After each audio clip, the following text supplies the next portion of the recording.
today I have a special guest with me, Melanie, and we've actually met in person before at our convention because she's one of our coaches, and she has such an amazing story to share with us today. I don't want to give you any hints. I want her to tell you some of the amazing goals that she has set for herself. So, Melanie, welcome to our podcast. Can you tell us a little bit about yourself? Sure. Thanks, Amanda. I'm so happy to be here. It's really an honor to be part of this Coffee and Curves program that we're doing. Yeah, so a little bit about myself. My name's Melanie. I live in Texas. It's really hot during the summertime, but the rest of the year it's beautiful out. We have a lot of hiking trails where I am, although we're kind of flatlanders here, where I'm at. I still like to get out and hike, so that's my thing that I like to do in my spare time when I'm not on the circuit, because I am a circuit coach at Curves. And then I have my husband and my two grown boys. They are 17 and 20. One's going to be graduating from high school here soon, and the other one is in his second year of college. So busy with them, but they're leading their own lives too. And so, part of my journey is, kind of learning how to take care of myself and the things that I like to do versus, being the chauffeur for the children when they're growing up, right? So I guess that's me in a nutshell, just kind of trying to figure out my own way. Yeah, I think a lot of us find ourselves in this spot right now where we're transitioning from being the lead role and deciding what everybody does. I'm kind of in the same place as you. I have a daughter who's 23 and then a 13-year-old who still needs me to drive, but I know that she's 13. I don't know anything. Right. She's teaching me about life every day. It is so tough to be 13 and know everything, but I'm trying to find my place back in the world because they just don't need us as much and get back into the things that truly interest me. So right. It's definitely trying to find your space again as a mom can be tough. And part of that is, taking care of ourselves. So tell me what led you to becoming a Curves coach. What were you doing before? How did you find Curves? Sure. So I was actually super depressed, and I was going through a transition, and I knew I wanted to do something with women and something with women's empowerment because I felt that was important. And, I kind of went back into my history. And so 20 years ago, when I had children, when they were babies, I learned to be a water aerobics instructor. And I knew I loved fitness, and I knew I loved doing that. And I knew I loved working with groups of women. And so I just started, looking through the want ads and just, learning. And Curves had actually appealed to me 25 years ago. I actually applied to a Curves place back home, and they selected me for an interview to come in, but I never came into the interview because we were moving to Texas. Okay. And so, 25 years later, here I am, getting a phone call from the owner of my location and saying, come on in for an interview. And it's like, yes, this is what I want to do. So yeah, that's kind of how I became a Curves coach, is that I came back to what my passion was, and that was fitness and living healthy. So I know you do this every day, so this is a really easy question for you, but if you had to describe to somebody, what is Curves? What do you do at Curves? What would you tell them? It's a 30-minute strength training facility specially designed for women. So what that means is we have strength training equipment that we spend 30 seconds on and 30 seconds off.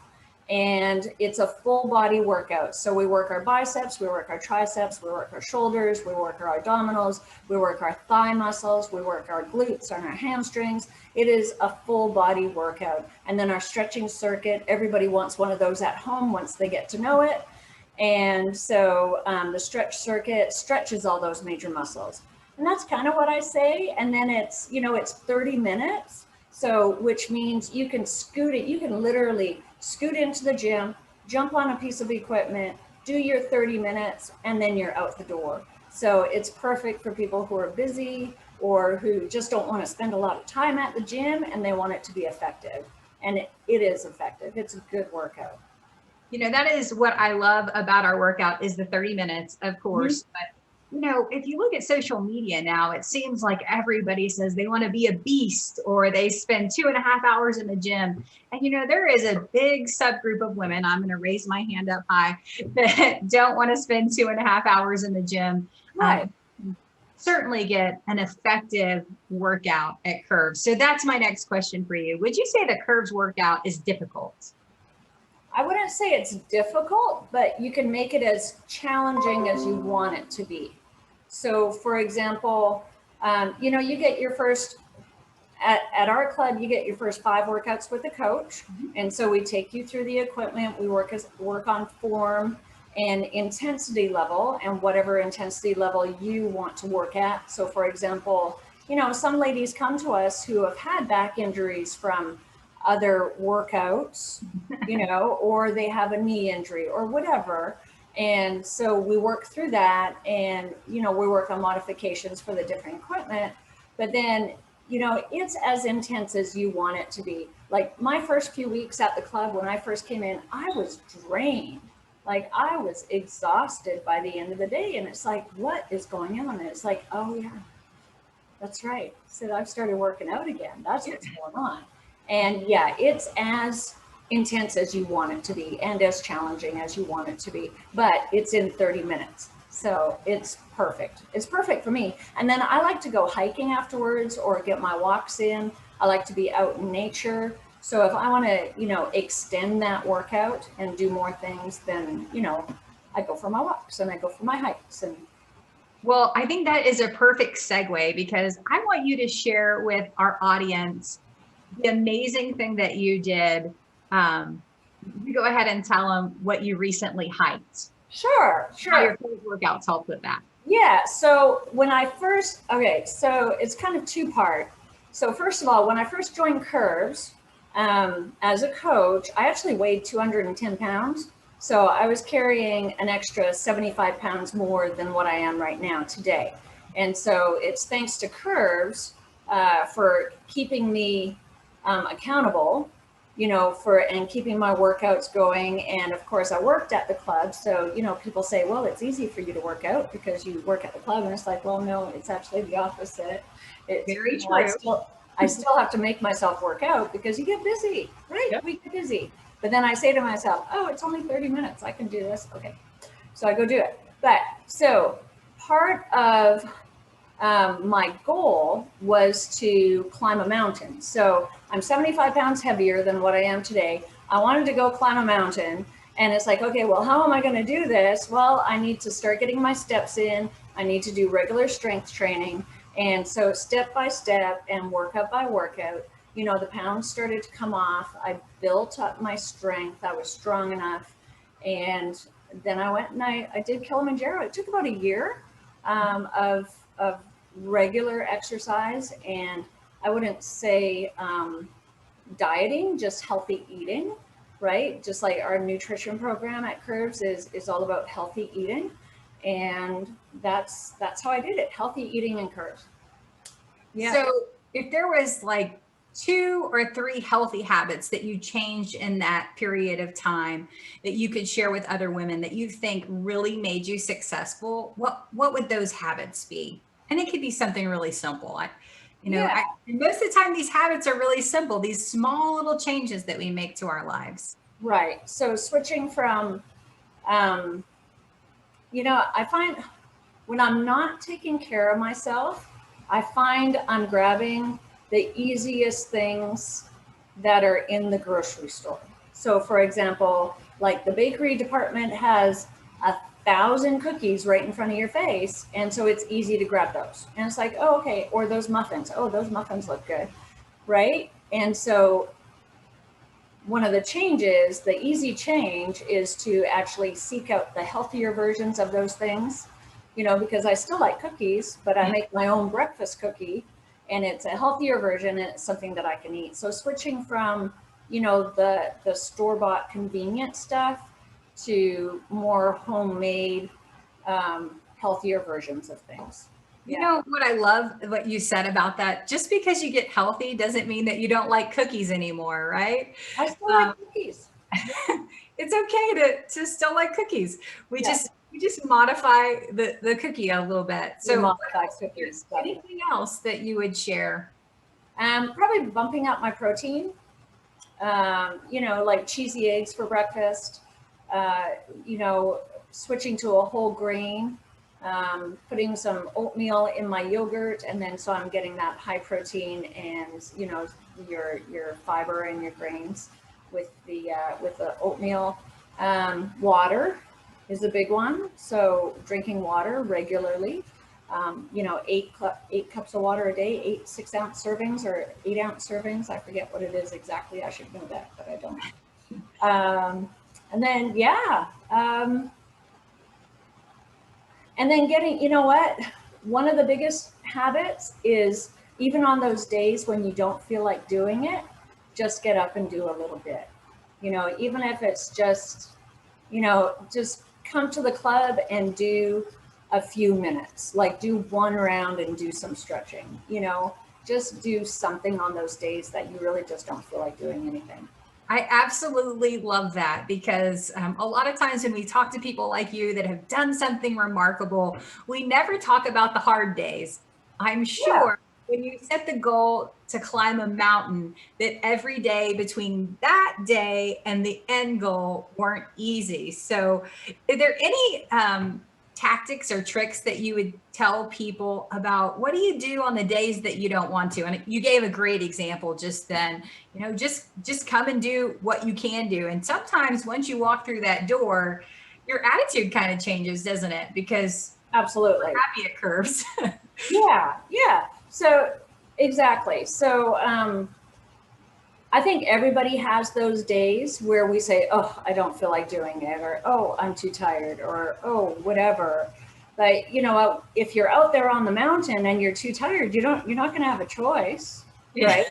So it's actually good to train on the days where you don't feel like it because that's when you're going to find the most progress. And so even on those days when you don't feel like it, just put on your shoes and do 5 minutes. You know, just do something just to get your body moving a little bit. And yeah, that's it's So hard, but you just have to push through it. I want to hear more about Mount Kilimanjaro. So you said you had a goal of climbing a mountain. Did you always have that goal, or how do you even establish a goal like that? So I am a big goal person. I love massive goals that other people think are ridiculous. And for all of our listeners, if that's not you, that's okay. I think there's some pieces in this segment that certainly apply to you. Like she said, when she started, she was 75 pounds heavier. Things weren't as easy as, I'm not going to ever say as easy as they are now for you, but um, what made you put that goal down on a piece of paper? How did you get to want to climb a mountain? Yeah, well, and you mentioned your goals. I remember you did for your birthday, wasn't it? You did the like back-to-back 5K I something. did a 5K, 10K, half marathon, and a marathon back to back. Back-to-back. That's Yeah, great. that, because I like big goals. Yeah, that's a big goal for sure. All right, so Kilimanjaro. Yeah, so probably when I was in my 20s, I was watching a public television something, right? And I remember this lady, she was a middle-aged lady. She was at Kilimanjaro and she was talking about, you know, the beauty and the diversity. And she said, you know, even though it's a mountain, it's not technical, anybody can do this. And that just kind of stuck with me over the years. And there were times in my life where it's like, okay, I'm going to go and do it now. And then, but things happen or the self-doubt kicks in, right? Where it's like, oh, I can't do this, or you have all these different excuses that come up. And that happened 2 or 3 times over the last 30 years, let's say. And then this last time, I actually did a professional development course or a personal development course. And through that course came out, Kilimanjaro resonated with me during this course about something that I wanted to do. And so part of that course was to actually set that goal, and then they held you accountable over the course of 6 months to take steps towards that goal. So part of it was, having a coach, right? So a coach, the coach helped coach me through it. And then plus I was at Curves with all the empowerment messages. And then I had a coach there that I was working with as well, where I was learning the Curves system. And so all of that combined together finally allowed me to reach my goal of Kilimanjaro. And I know that's a big goal, but like you said, Amanda, some people's goals might be I want to go to Disneyland with my family and actually enjoy the day, because there's going to be lots of walking. I have 9-year-old grandchildren and I want to be able to keep up to them. So to be able to do that, come and work out at Curves, right? And we can help you set those goals. Awesome. So what do you think from your time hiking up the mountain? What was your one moment that you would share with our listeners today? Like, this was the best moment of the whole trip. I know you probably have several of those, but was there anything that you would be like, this was just amazing? Well, there's lots of amazing things, really. But the thing that sticks out with me is, the people who, I guess, the breakdowns on the mountain, because it is hard, it is difficult, and life is difficult, right? But, it was interesting to see, there was this one young man, I call him young, he was probably in his, late 20s, early 30s, right? And so he was sitting on a rock, resting, and he was obviously exhausted, like he was wiped out, and it's like, wow. I said, how did you get, to the middle of this mountain and you're like exhausted like that? And it's like, he must not have put in the work, right? And so it's kind of a metaphor for life. It's, if you want to be strong for your family, during crisis or during anything that's going on, if you want to be there, I guess I look at it like the, put on your oxygen mask first. Yep. If the airplane's crashing, you want to put on your oxygen mask first so that you're able to help everybody else. And so I kind of think of that as the Curves workout as well, where it's like, we need to take care of ourselves so that we're strong enough to be able to do the things that we need to do, as women, because that's the way we are. You're speaking my language. So I use that metaphor all the time about the mask, because as women, we tend to put everybody in front of ourselves, especially when it comes to our physical health.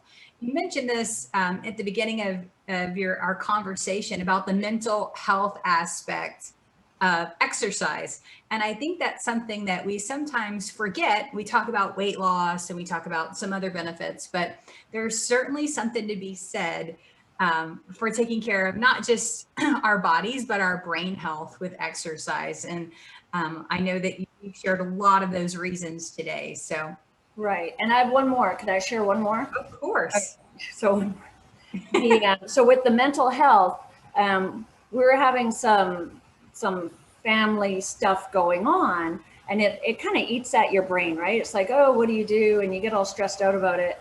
And it's like, I told my husband, I said, look, I need to go work out because I need something else to complain about. And so, I would go and I would work out and I would feel better afterwards. And it's like, okay, so now I can complain that my biceps hurt or whatever. Exactly. I love that. I love that. I think there's some t-shirts like that, do you curse when you work out, or are you not a cursor when you work out, because you got to get that frustration out. So yes, it helps. It helps. Yeah, it certainly does. Melanie, I want to thank you so much for sharing your story with us and for being a Curve strong woman. You do amazing things. You did an amazing thing, but you do amazing things every day by strengthening the women of your club. So we want to thank you so much for joining us, and thank you for helping all the women that you help in your club. So thanks for tuning in, guys. If you learned something today, we'd love if you'd share this with your friends. You can hit that share button down on the bottom. So thank you, guys. It was great to see you, Melanie, and we're signing off now. Bye. Thank you. It was fun. Yes. Bye.